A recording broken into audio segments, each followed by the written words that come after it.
नमस्कार, आप देख रहे हैं IBC 24 और मैं हूं आपके साथ विजेंद्र पांडे। हमारी इस खास पेशकश में आपका बहुत बहुत स्वागत है। मध्य प्रदेश की 15वीं विधानसभा के गठन की उल्टी गिनती चल रही है। 3 दिसंबर का सबको बेसब्री से इंतज़ार है। 3 दिसंबर यानी वो तारीख जब इलेक्ट्रॉनिक वोटिंग मशीनों से जनादेश बाहर निकलेगा।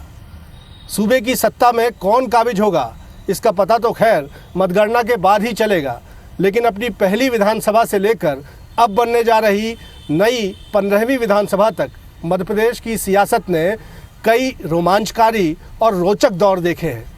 आज हम अपनी खास पेशकश में आपको रूबरू करवाएंगे मध्य प्रदेश के चुनावी इतिहास से जुड़े सियासी सफ़रनामे से। तो चलिए शुरू करते हैं मध्य प्रदेश का सियासी सफ़रनामा।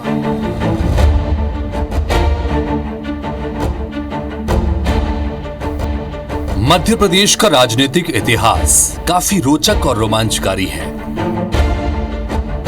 मध्य प्रदेश के गठन के समय मध्य प्रदेश, मध्य भारत, विंध्य प्रदेश और भोपाल इसके घटक राज्य थे। इन सभी की अपनी अपनी विधानसभाएं थी, लेकिन बाद में सभी को मिलाकर एक ही विधानसभा बनाई गई और इस तरह से 1 नवंबर 1956 को मध्य प्रदेश राज्य के उदय के साथ ही पहली विधानसभा अस्तित्व में आई। पहले गवर्नर के तौर पर सीतारमैया और मुख्यमंत्री के तौर पर पंडित रविशंकर शुक्ल की ताजपोशी हुई। तो उस समय के चुनाव में जो राजनीतिक दल अपनी भागीदारी करते थे, तो क्या है कि जब पहली बार चुनाव हो रहा था ना, तो चूंकि महाराष्ट्र से लगा हुआ ये, तो थोड़ा सा जो मराठी भाषी जो लोग थे उनका थोड़ा सा यहाँ पर असर था। चूंकि ये रियासतों को मिलाकर चुनाव हुए थे, तो एक सामंती जो प्रवृत्ति, जो सामंती जो सोच थी, वो कहीं ना कहीं चुनाव में आई।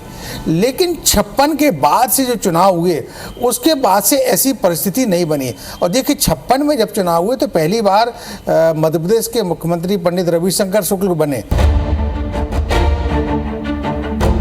मध्य प्रदेश राज्य बनने के बाद हुए राज्य के पहले विधानसभा चुनाव के दौरान कुल 288 सीटें थी।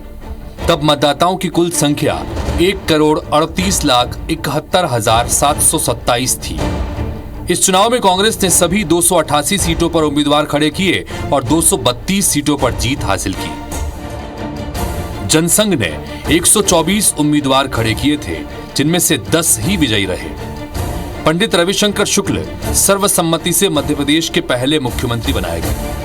1956 में पंडित शुक्ल का निधन हो गया और भगवंत राव मंडलोई कार्यवाहक मुख्यमंत्री बनाए गए।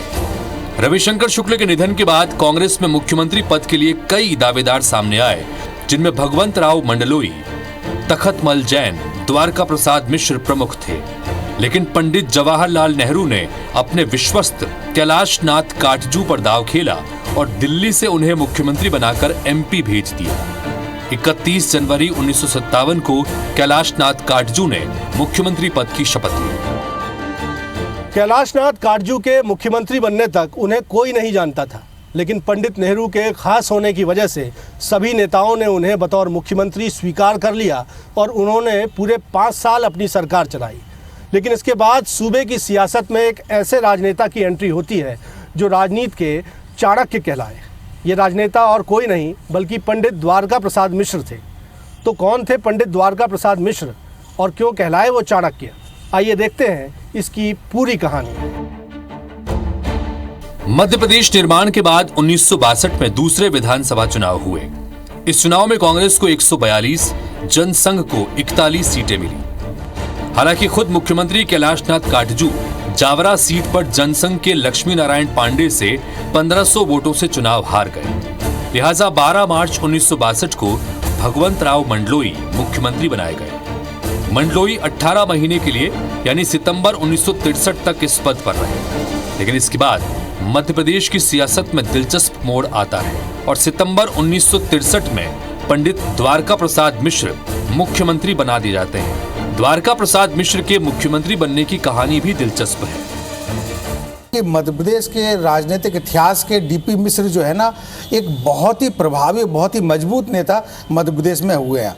महाकौशल से वो आते थे और इसी का नतीजा ये हुआ कि वो मुख्यमंत्री बनते रहे और अपनी नीतियों पे, अपने उसूलों पे वो चलते रहे।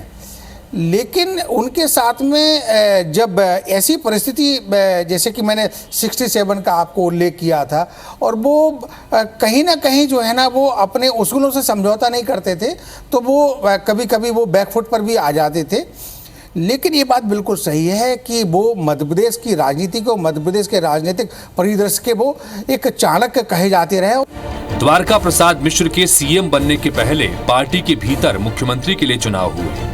ऑब्जर्वर के तौर पर बीजू पटनायक भोपाल भेजे गए। द्वारका प्रसाद मिश्र ने चुनौती दे दी कि अगर कैलाशनाथ काटजू सर्वानुमति से चुने जाते हैं तो ठीक है, वरना वो भी सीएम पद के एक दावेदार होंगे। एमपी के सियासी इतिहास में विधायकों की किडनैपिंग भी इसी साल हुई। दरअसल द्वारका प्रसाद मिश्र के 20 विधायकों को सागर में गुप्त स्थान पर रखा गया। जैसे ही चुनाव का वक्त आया, उन्हें सड़क के रास्ते भोपाल लाया गया।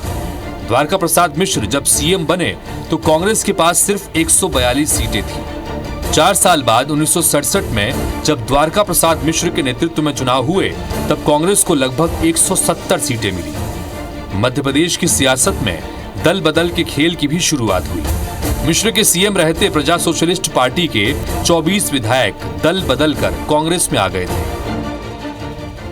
सन 1967 में पंडित द्वारका प्रसाद मिश्र ने दल बदल का खेल रचकर अपनी सरकार बना ली, लेकिन उनकी सरकार चल नहीं सकी।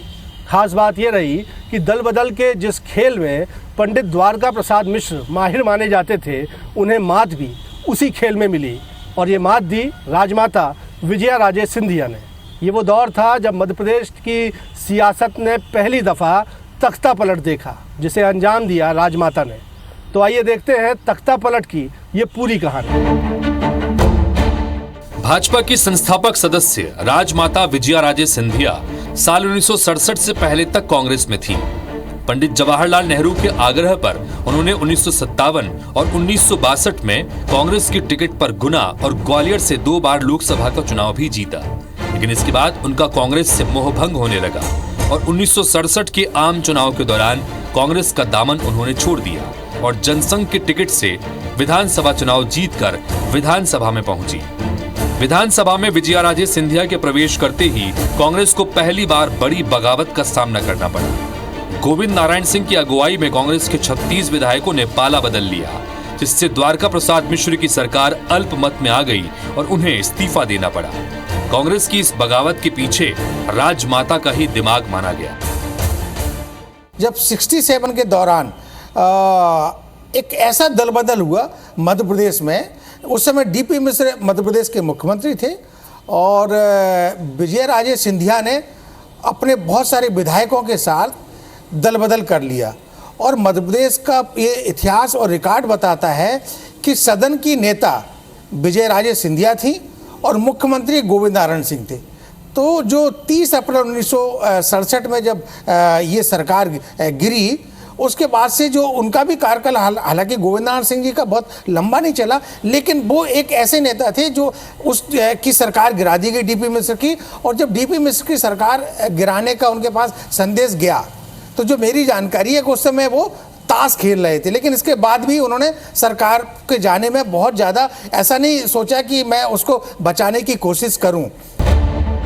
कांग्रेस पार्टी से अलग हुए गुट और विपक्षी दलों ने मिलकर संयुक्त विधायक दल यानी संविद की सरकार बनाई। विजया राजे ने खुद मुख्यमंत्री न बनकर गोविंद नारायण सिंह को मध्य प्रदेश का मुख्यमंत्री बनाया। गोविंद नारायण सिंह 25 मार्च 1969 तक मुख्यमंत्री रहे। ये मध्य प्रदेश में राजनीतिक उथल पुथल का दौर था, जिसके चलते राजा नरेश चंद्र सिंह मार्च 1969 में मुख्यमंत्री बने, लेकिन उन्हें सिर्फ 13 दिनों के भीतर ही इस्तीफा देना पड़ गया। राजा नरेश चंद्र के त्यागपत्र देने के बाद लगने लगा कि द्वारका प्रसाद मिश्र फिर मुख्यमंत्री बन जाएंगे, लेकिन निर्धारित सीमा से ज्यादा चुनाव प्रचार खर्च करने की वजह से चुनाव आयोग ने द्वारका प्रसाद मिश्र को 6 साल के लिए चुनाव लड़ने से अयोग्य घोषित कर दिया। द्वारका प्रसाद मिश्र ने अब के छत्तीसगढ़ के कसडोल से चुनाव लड़ा था। चर्चा तो ये भी रही कि द्वारका प्रसाद मिश्र के पोलिंग एजेंट रहे श्यामा चरण शुक्ल ने ही ज्यादा खर्चों वाला बिल विरोधियों को दे दिया और इस उथल पुथल के बीच श्यामा चरण शुक्ल मुख्यमंत्री की कुर्सी पा गए। श्यामा चरण शुक्ल मुख्यमंत्री तो बन गए, लेकिन उन्हें अंतरात्मा की आवाज के मुद्दे पर अपनी कुर्सी गंवानी पड़ गई। अंतरात्मा की आवाज़ का ये मुद्दा जुड़ा हुआ था इंदिरा गांधी और राष्ट्रपति चुनाव से। आखिर क्या था ये मुद्दा और क्यों गंवानी पड़ गई श्यामाचरण शुक्ल को अपनी कुर्सी? देखिए इसकी पूरी कहानी। श्यामाचरण शुक्ल को मुख्यमंत्री बनने के 4 महीने के भीतर ही पहली परीक्षा देनी पड़ी। ये परीक्षा देनी पड़ी राष्ट्रपति चुनाव में, जिसमें वो फेल हो गए। दरअसल 1969 में राष्ट्रपति डॉक्टर जाकिर हुसैन के निधन के बाद राष्ट्रपति चुनाव में कांग्रेस ने नीलम संजीवा रेड्डी को अपना अधिकृत प्रत्याशी बनाया था, लेकिन इंदिरा गांधी ने वीवी गिरी का नाम आगे कर दिया। इंदिरा गांधी ने कांग्रेसियों से अंतरात्मा की आवाज पर वोट देने की अपील कर दी। श्यामाचरण की अंतरात्मा को जगाने के लिए इंदिरा ने उन्हें फोन भी किया, लेकिन श्यामाचरण ने उसे ठुकरा दिया। इसकी तस्दीक मध्य प्रदेश में वीवी गिरी को मिले वोटों से हो गई। मध्य प्रदेश में कांग्रेसियों के ज्यादातर वोट गए थे नीलम संजीव रेड्डी के पक्ष में। इंदिरा ने इसे अपने अपमान से जोड़ा और श्यामाचरण को पद से हटाकर प्रकाश चंद्र सेठी को मुख्यमंत्री बना दिया। प्रकाश चंद्र सेठी जनवरी 1972 से मार्च 1975 तक 2 कार्यकाल के दौरान करीब 4 साल मध्य प्रदेश के मुख्यमंत्री रहे। 89 में वो मुख्यमंत्री बने थे। 3-4 महीने राजीव गांधी जी ने ही उनको मुख्यमंत्री बनाया था, लेकिन 3-4 महीने का टाइम था और पटवा फरवरी में 90 में पटवा सरकार आ गई जनवरी में, तो बहुत कम समय उनको रहा और वो एक कितना अंतराल हो गया था उनके मुख्यमंत्री रहने और उसके बीच में कि वो उनको जो कांग्रेस की नई पीढ़ी थी वो याद नहीं कर पाते थे। श्यामाचरण जी जो है संवित सरकार के बाद मध्य प्रदेश में मुख्यमंत्री बनकर आए थे 69 में, 72-73 तक रहे, फिर प्रकाश चंद्र सेठी मुख्यमंत्री बने। इस बीच राज्य में विधानसभा चुनाव आए तो द्वारका प्रसाद मिश्र ने अपने लोगों को टिकट दिलाने के लिए प्रकाश चंद्र सेठी को निर्देश दिए, जिसे सेठी ने ठुकरा दिया। नाराज द्वारका प्रसाद मिश्र ने सीएम सेठी के खिलाफ मोर्चा खोल दिया, जिसका जवाब सेठी ने एक जबरदस्त धमाके के रूप में दिया। उन्होंने प्रेस कॉन्फ्रेंस कर गुलाबी चना कांड की जांच कराने का ऐलान कर दिया। डीपी मिश्रा ने क्या किया, डीपी मिश्रा के से नाराज होकर प्रकाश चंद्र सेठी ने इंदिरा गांधी के पास गए और एक सूची ले जाकर अपने मध्य प्रदेश विधानसभा चुनाव के में अपने उम्मीदवारों की सूची को फाइनल करा लिया और वहां से लौटते ही उन्होंने गुलाबी चना कांड की जांच शुरू करा दी। गुलाबी चना कांड का जैसे मामला उठा तो मध्य प्रदेश की राजनीति में भूचाल आ गया और विरोधियों को एक नया मुद्दा हाथ लग गया और डीपी मिश्रा के खिलाफ उन्होंने जमकर प्रचार किया। गुलाबी चना कांड पूरे मध्य प्रदेश की राजनीति में चर्चित हो गया, जिससे डीपी मिश्रा पर एक दबाव बना कि यदि आप सहमत नहीं होंगे तो आपका राजनीतिक करियर खत्म कर दिया जाएगा। इस तरीके से वो डीपी मिश्रा की आवाज को दबाने के लिए गुलाबी चना कांड उछाला गया था, जिससे कि मध्य प्रदेश की राजनीति में एक नया दौर शुरू हो गया। आपातकाल का वो दौर था जिसने मध्य प्रदेश की सियासत में भी नए सियासी समीकरण बना दिए थे। इस सियासी समीकरणों के चलते ही दिसंबर 1975 में श्यामाचरण दूसरी बार मध्य प्रदेश के मुख्यमंत्री बन गए। इमरजेंसी में मध्य प्रदेश में बने सियासी समीकरणों ने श्यामाचरण शुक्ल को दोबारा मुख्यमंत्री तो बना दिया, लेकिन इसके बाद हुए विधानसभा चुनावों में जनता पार्टी की ऐसी आंधी आई जिसमें कांग्रेस के तमाम दिग्गज उड़ गए। मध्य प्रदेश में पहली बार कांग्रेस विरोधी दल की सरकार बनी। विपक्षी दलों ने सरकार तो बना ली, लेकिन मुख्यमंत्री की कुर्सी पर कोई भी नेता ज्यादा समय तक बैठ नहीं पाया। परिसीमन के पश्चात मध्य प्रदेश में विधानसभा सीटों की संख्या बढ़कर 320 हो गई थी और जब इमरजेंसी के बाद सन 1977 में मध्य प्रदेश में चुनाव हुए तो जनता पार्टी की आंधी में कांग्रेस के तमाम कई दिग्गज चुनाव हार गए। खुद श्यामाचरण शुक्ल राजिम सीट से चुनाव हार गए। आजादी के बाद पहली बार विपक्षी दल की सरकार सत्ता में काबिज हुई और 24 जून 1977 को कैलाश जोशी ने मुख्यमंत्री पद की शपथ ली। हालांकि जोशी मुश्किल से 6 महीने का ही कार्यकाल पूरा कर पाए। कैलाश जोशी के बारे में कहा जाता है कि उन्हें नींद की बीमारी हो गई थी, जिसके चलते उन्हें इस्तीफा देना पड़ा और जनवरी 1978 को वीरेंद्र कुमार सकलेचा मध्य प्रदेश के 10वें मुख्यमंत्री बनाए गए। देखिए ऐसा है, वीरेंद्र कुमार सकलेचा जब पार्टी से बाहर निकाले गए थे तो वीरेंद्र कुमार सकलेचा ने खुद की एक पार्टी बना ली थी अपनी और उसको लेके वो पूरे प्रदेश में राजनीति करने लगे थे। पर चूंकि पार्टी से बाहर निकल के किसी भी नेता के लिए ज़मीन बनाना बहुत कठिन काम होता है, तो वीरेंद्र कुमार सकलेचा भी धीरे धीरे फिर नेपथ्य में जाने लगे और फिर परिणाम ये हुआ कि वीरेंद्र कुमार सकलेचा को आखिरी में घुटने टेकना पड़ गया पार्टी के सामने, क्योंकि वो इतनी लंबी लड़ाई लड़ने की स्थिति में नहीं थे। और चूंकि उस टाइम पे कोई भी दल बनाना हो तो फाइनेंशियली पैसा चाहिए, सारी चीज़ें चाहिए, और पार्टी से बाहर चूँकि संघ की बहुत मजबूत पकड़ थी मध्य प्रदेश में, और संघ के अलावा जनसंघ की अपनी पकड़ भी थी, तो तमाम लोग जो उस समय पार्टी से जुड़े थे वो पार्टी के साथ हमेशा खड़े रहे। तो फिर वीरेंद्र कुमार सकलेचा जब बहुत टूट चुके थे, तब वीरेंद्र कुमार सकलेचा ने फिर वापस भाजपा का ही दामन थामा था। मुख्यमंत्री वीरेंद्र कुमार सकलेचा ने अपने कार्यकाल के दौरान जनसंघ और राष्ट्रीय स्वयंसेवक संघ के एजेंडे को आगे बढ़ाया, जिस वजह से जनता पार्टी के बाकी सहयोगियों से उनकी खटपट होने लगी। सकलेचा पर भ्रष्टाचार के गंभीर आरोप भी लगे। दिल्ली में अपने पुत्र को बंगला दिलाने से जुड़े विवाद में भी वीरेंद्र सकलेचा घिरे रहे, जिसके बाद जनसंघ ने 19 जनवरी 1980 को न केवल वीरेंद्र कुमार सकलेचा का इस्तीफा ले लिया, बल्कि उन्हें पार्टी से बाहर का रास्ता भी दिखा दिया गया। बाद में दोबारा उनकी पार्टी में वापसी हुई, लेकिन इस शर्त के साथ कि उन्हें कोई पद नहीं मिलेगा। मध्य प्रदेश में मुख्यमंत्री बदलने का सिलसिला यही नहीं थमा। जनसंघ ने सकलेचा की जगह सुंदरलाल पटवा को मुख्यमंत्री बनाया। पटवा 20 जनवरी से 17 फरवरी 1980 तक महज 29 दिन के लिए ही सीएम रहे। इस तरह जनता पार्टी की सरकार ने प्रदेश में 3 मुख्यमंत्री का कार्यकाल देखा। तो आज़ादी के बाद मध्य प्रदेश में पहली दफ़ा सन 1977 में विपक्षी दलों की सरकार बनी, लेकिन वो अपना कार्यकाल पूरा नहीं कर सकी। 1980 में हुए चुनाव में सत्ता में फिर कांग्रेस की वापसी हुई और मुख्यमंत्री बने अर्जुन सिंह।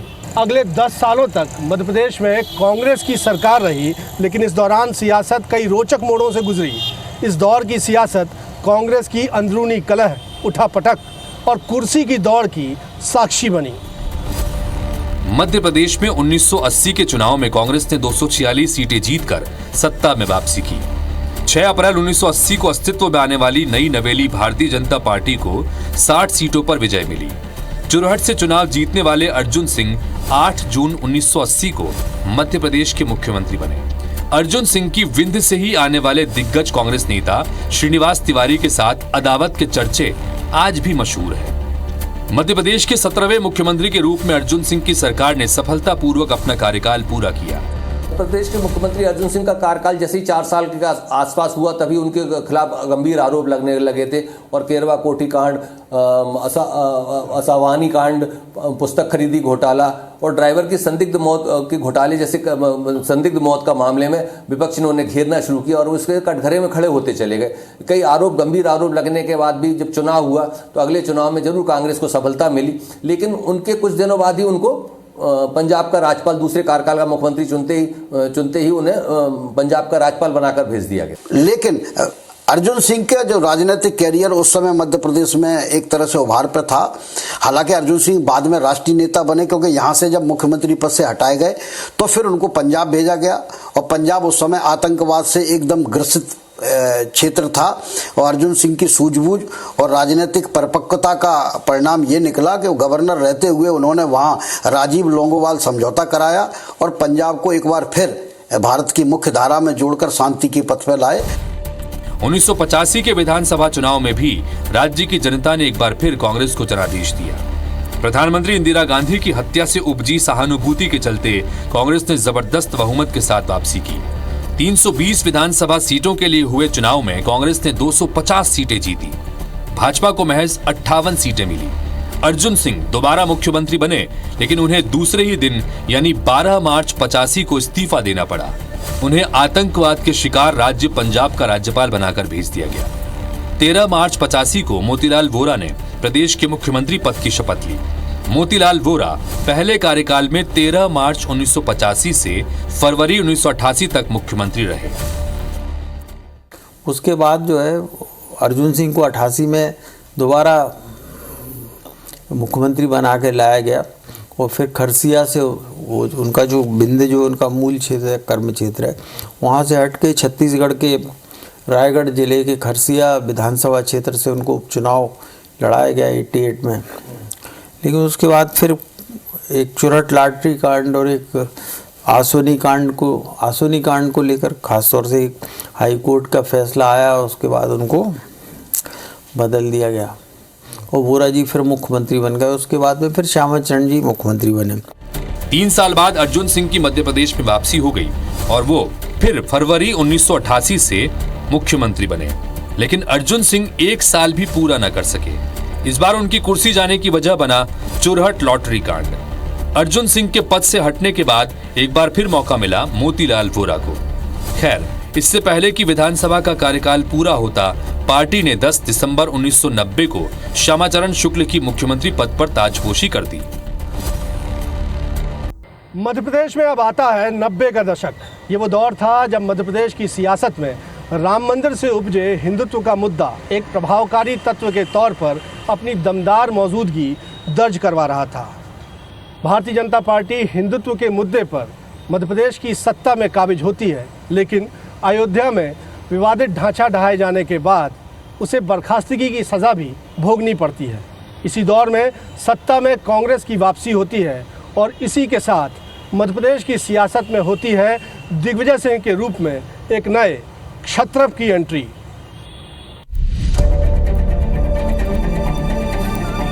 उन्नीस सौ 1990 का चुनाव आते आते भारत में राम मंदिर आंदोलन का प्रभाव नजर आने लगा था।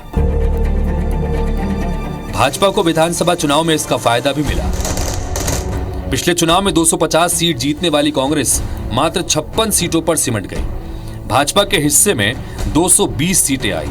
8 मार्च 1990 को सुंदरलाल पटवा ने प्रदेश के मुख्यमंत्री पद की फिर से शपथ ली, लेकिन पटवा करीब 2.5 साल ही इस पद पर रह सके। 6 दिसंबर 1992 को अयोध्या में विवादित ढांचा गिराने के बाद भड़की हिंसा के चलते पटवा सरकार को राष्ट्रपति ने बर्खास्त कर दिया। बाबरी मस्जिद को लेकर वो तो मध्य प्रदेश सरकार जो है 6 दिसंबर 1992 को जो है 6 दिसंबर तो नहीं, मतलब 6 दिसंबर की घटना के 2-3 दिन बाद जो है उसको बर्खास्त कर दिया गया। फिर 1 साल तक राष्ट्रपति शासन रहा। 15 दिसंबर 1992 से 6 दिसंबर 1993 तक प्रदेश में राष्ट्रपति शासन रहा और फिर हुए 1993 में विधानसभा चुनाव, जिसने कांग्रेस की एक बार फिर सत्ता में वापसी करा दी। जब 1990 का चुनाव हुआ तो कांग्रेस जो है 50 के आसपास आके सिमट गई थी, शायद 52-56 कुछ सीटें मिली और भारतीय जनता पार्टी को 220 सीट मिली। यानी प्रचंड बहुमत से मध्य प्रदेश में भारतीय जनता पार्टी की सरकार बनी, सुंदरलाल पटवा मुख्यमंत्री बने और बहुत अच्छी सरकार चली वो करीब 2.5-3 साल। लेकिन उस सरकार को बाबरी ढांचा जो अयोध्या में ढा दिया गया था, उसके चलते पूरे प्रदेश में जो कानून और व्यवस्था की स्थिति बिगड़ी और चूंकि उस समय केंद्र की सरकार थी, उसे एक मौका मिल गया कि मध्य प्रदेश जैसा बड़ा राज्य, उस समय तो मध्य प्रदेश अविभाजित था, तो अविभाजित मध्य प्रदेश मतलब 320 विधानसभाओं का मध्य प्रदेश था वो, तो तत्कालीन केंद्र सरकार को मौका मिला और उसने मध्य प्रदेश की सुंदरलाल पटवा सरकार जो बहुमत से चुनी हुई सरकार थी उसे बर्खास्त करके मध्य प्रदेश में राष्ट्रपति शासन लगा दिया गया। ये वो दौर था जब प्रदेश कांग्रेस में दिग्गजों की भरमार थी। ऐसे दिग्गज जिनका मध्य प्रदेश में ही नहीं बल्कि केंद्रीय राजनीति में भी दखल होने के साथ ही पार्टी के आला नेतृत्व से उनकी नजदीकियां थी। पूर्व मुख्यमंत्री अर्जुन सिंह, श्यामाचरण शुक्ल, माधवराव सिंधिया, सुभाष यादव, विद्याचरण शुक्ल, मोतीलाल वोरा जैसे बड़े नाम तब प्रदेश कांग्रेस में मौजूद थे। लेकिन जब बहुमत प्राप्त कांग्रेस के सामने विधायक दल का नेता चुनने का सवाल आया तो इन सभी दिग्गजों की महत्वाकांक्षा मुख्यमंत्री पद की थी। लेकिन तब इन सभी नामों को पीछे छोड़कर जिस चेहरे पर मुख्यमंत्री की मुहर लगी वो थे दिग्विजय सिंह। दिग्विजय सिंह ने 7 दिसंबर 1993 को मुख्यमंत्री पद की शपथ ली। 93 में जब चुनाव हुए तो श्यामाचरण जी नेता प्रतिपक्ष की भूमिका में थे तब, और दिग्विजय सिंह जी प्रदेश अध्यक्ष थे। फिर दिग्विजय सिंह जी ने जो है कमलनाथ जी के सहयोग से मुख्यमंत्री बनने में वो कामयाब रहे। उसमें परोक्ष रूप से सहयोग अर्जुन सिंह जी का भी रहा, प्रत्यक्ष रूप से तो वो सुभाष यादव जी का नाम लेते रहे कि पिछड़े वर्ग का मुख्यमंत्री होना चाहिए, लेकिन वो नहीं हो पाया और वो दिग्विजय सिंह जी 10 साल फिर उन्होंने अपना कार्यकाल किया। दिग्विजय सिंह मुख्यमंत्री तो बन गए, लेकिन उनका पहला कार्यकाल मध्य प्रदेश के दिग्गज कांग्रेसी नेताओं और पार्टी के अंदर ही अपने राजनीतिक प्रतिद्वंद्वियों से जूझने में बीता। लेकिन जब 1998 के चुनाव में कांग्रेस ने उनके नेतृत्व में फिर से जीत हासिल की तो पार्टी में उनका कद बढ़ गया। और अब आ गया सन 2000, जब मध्य प्रदेश का विभाजन होकर छत्तीसगढ़ के रूप में एक नया राज्य अस्तित्व में आ गया। राज्य विभाजन से न केवल विधानसभा सीटों की संख्या में कटौती हुई बल्कि सियासत में भी विभाजन हो गया। मध्य प्रदेश में कांग्रेस के दिग्गज नेताओं की जो लंबी फहरिस्त हुआ करती थी उसमें कटौती हो गई। राज्य विभाजन के दौरान मध्य प्रदेश के मुख्यमंत्री दिग्विजय सिंह थे, लेकिन उनके इसी कार्यकाल ने उन्हें बंटाधार के रूप में बदनाम कर दिया, जिसकी तोहमत से वो आज तक उबर नहीं पाए। 1 नवंबर सन 2000 छत्तीसगढ़ राज्य का गठन। मध्य प्रदेश के विभाजन के बाद छत्तीसगढ़ के रूप में नए राज्य का उदय हुआ और विधानसभा की 90 सीटें छत्तीसगढ़ में चली गईं। और इसी के साथ श्यामाचरण शुक्ल, विद्याचरण शुक्ल, मोतीलाल वोरा, चरणदास महंत, सत्यनारायण शर्मा जैसे मध्य प्रदेश कांग्रेस के कई नामी चेहरे भी छत्तीसगढ़ चले गए। कांग्रेस के दिग्गज माधवराव सिंधिया का निधन हो गया और इसी बीच अर्जुन सिंह ने भी अपना नया राजनीतिक दल बना लिया। इधर कमलनाथ भी दिल्ली तक सिमट गए, तो कुल मिलाकर दिग्विजय सिंह प्रदेश के एकमात्र बड़े चेहरा रह गए। दिग्विजय सिंह ने इस अवसर का अपने मन माफिक इस्तेमाल किया और कांग्रेस के साथ साथ सत्ता को भी मन माफिक चलाया। ये अपनी सत्ता चलाने की कार्यशैली से इतने बेपरवाह थे कि उन्होंने यहां तक कह दिया था कि चुनाव विकास कार्य से नहीं बल्कि राजनीतिक प्रबंधन से जीते जाते हैं। लेकिन देखिए, यदि विकास से चुनाव जीते जाते होते या लोगों को मदद करके चुनाव जीते जाते होते तो कांग्रेस पार्टी ने एक बहुत बड़ी स्कीम लेकर आई थी, मनरेगा, जो मजदूरों के लिए थी। और उत्तर प्रदेश और बिहार में मजदूरों की संख्या ज़्यादा थी, लेकिन उत्तर प्रदेश और बिहार में आज कांग्रेस पार्टी को देखें तो रसातल की तरफ है। तो यदि कांग्रेस पार्टी ने मजदूरों के लिए कुछ किया था तो मजदूरों को उनके पक्ष में मतदान करना था, लेकिन मजदूरों ने मतदान नहीं किया। तो एक तो ये मैंने ये संदर्भ आपको बता दिया। लेकिन 2003 के बाद से ये ट्रेंड बदल गया। ये ट्रेंड कैसे बदला कि जब मध्य प्रदेश का विधानसभा चुनाव हो रहा था, दिग्विजय सिंह के खिलाफ कांग्रेस पार्टी के खिलाफ भारतीय जनता पार्टी बहुत पुरजोर तरीके से, बहुत तैयारी के साथ चुनाव में आई। अपने इसी ओवर कॉन्फिडेंस के चलते दिग्विजय सिंह ने 1998 से 2003 के दौरान अपनी दूसरी पारी में वो सब कुछ किया जो सत्ता बचाने के लिए जरूरी था। बिजली, सड़क, पानी जैसे बुनियादी सुविधाओं की अनदेखी ने उनकी छवि बंटाधार की बना दी और इस बंटाधार से मध्य प्रदेश को मुक्ति दिलाने के आह्वान के साथ मध्य प्रदेश में एंट्री होती है एक साध्वी की। मध्य प्रदेश को कथित बंटाधार से मुक्ति दिलाने के आह्वान के साथ साध्वी उमा भारती ने धुआंधार प्रचार अभियान चलाया। सत्ता विरोधी लहर के आगे कांग्रेस का सुपड़ा साफ हो गया। साध्वी ने सत्ता में भाजपा की वापसी तो कराई, लेकिन खुद ज्यादा दिनों तक सिंहासन पर नहीं बैठ सकी। विवादित ईदगाह में झंडा फहराने के मामले में उन्हें मुख्यमंत्री पद से इस्तीफा देना पड़ा। इसके बाद चले तमाम नाटकीय घटनाक्रमों में बाबूलाल गौर के बाद मुख्यमंत्री की कुर्सी पर वो शख्स काबिज हुआ जो अपनी योजनाओं के बूते मामा के रूप में मशहूर हो गया।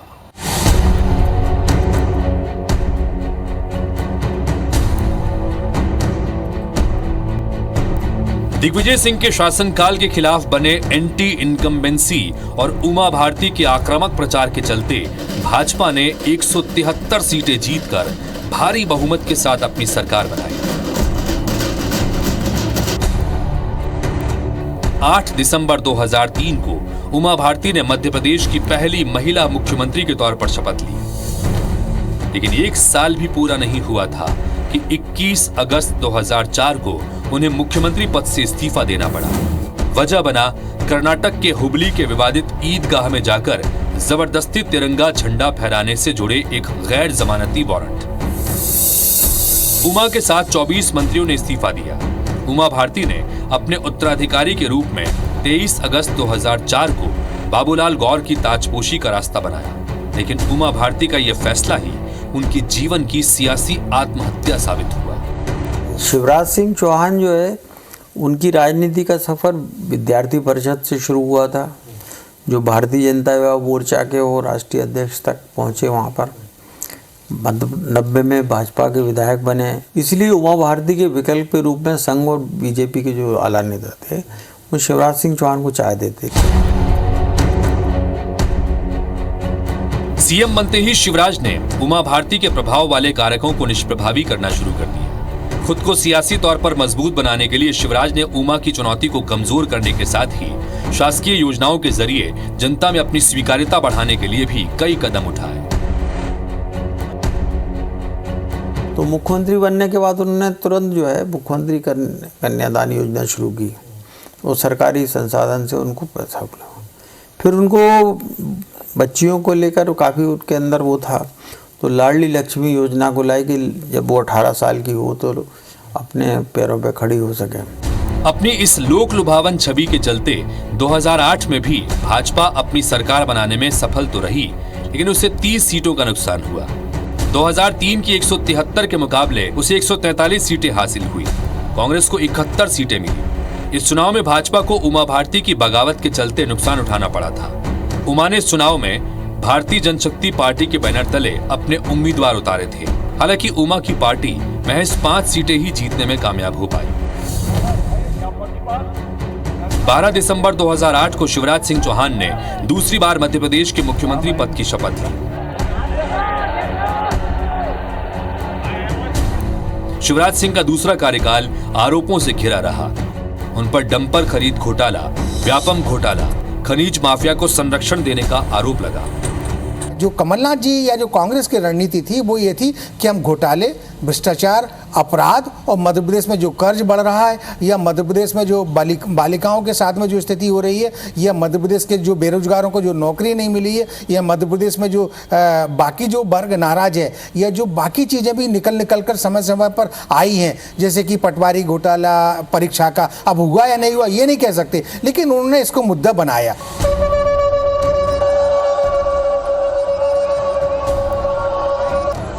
भाजपा ने 2013 के विधानसभा चुनाव में 2008 के मुकाबले अपने प्रदर्शन में सुधार तो किया, लेकिन वो 2003 के आंकड़े पर नहीं पहुंच पाई। शिवराज सिंह चौहान के नेतृत्व में लड़े इस चुनाव में भाजपा 165 सीट जीतने में कामयाब रही, जबकि कांग्रेस को 58 सीटें मिली। 14 दिसंबर 2013 को मुख्यमंत्री शिवराज सिंह चौहान ने हैट्रिक लगाते हुए तीसरी बार मध्य प्रदेश के मुख्यमंत्री पद की शपथ ली। शिवराज का तीसरा कार्यकाल यादगार रहा।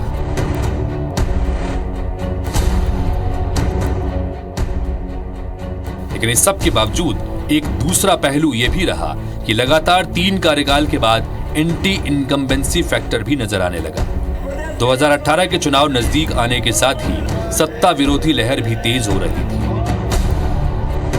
घपलों घोटालों की गूंज, महिलाओं के खिलाफ अपराध और व्यापम कांड के साए में सत्ता विरोधी लहर से जूझती शिवराज सरकार लोकतंत्र की सबसे बड़ी अग्नि परीक्षा से गुजरने वाली थी।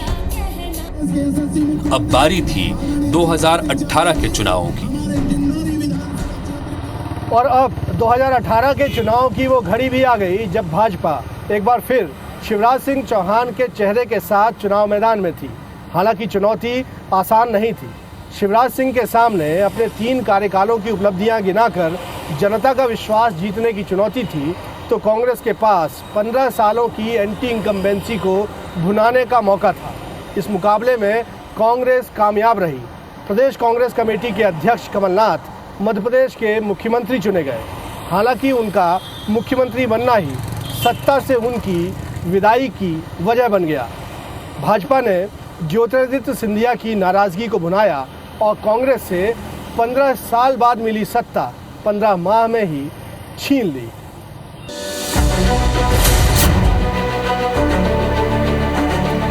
दो 2018 के चुनाव में मुकाबला काफी तगड़ा था। बीजेपी के सामने इस बार एकजुट कांग्रेस थी।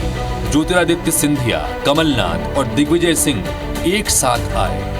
कमलनाथ ने पीसीसी चीफ के तौर पर पूरे संगठन को कसा, तो ज्योतिरादित्य सिंधिया ने चंबल इलाके पर फोकस किया। दिग्विजय सिंह ने रूठों को मनाने की जिम्मेदारी निभाई। उधर भाजपा के सामने 15 साल के शासनकाल से उपजी एंटी इनकम्बेंसी से निपटने की चुनौती थी।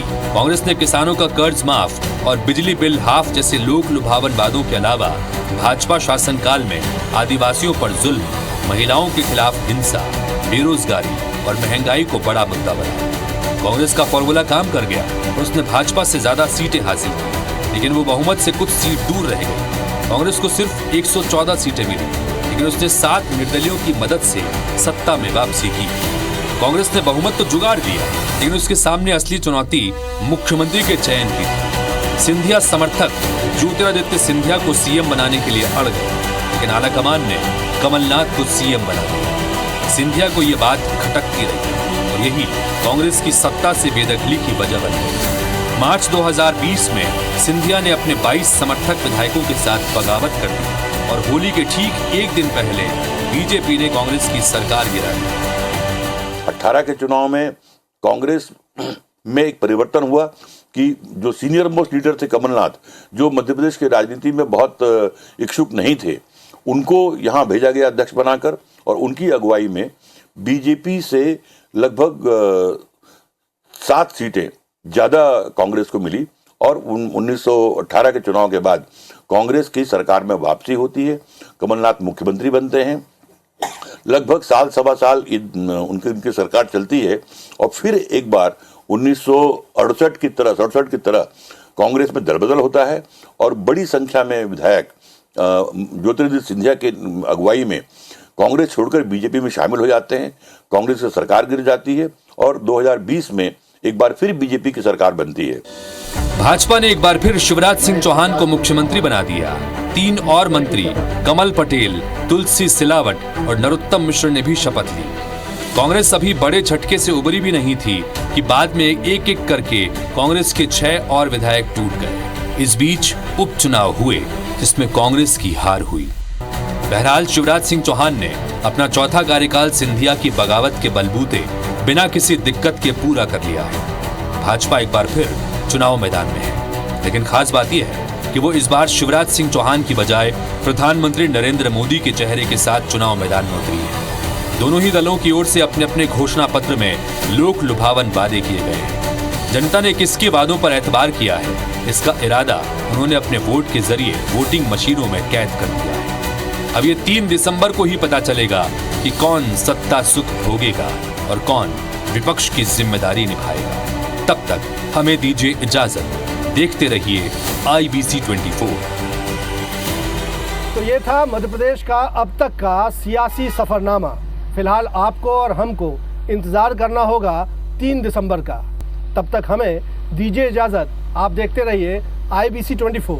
नमस्कार।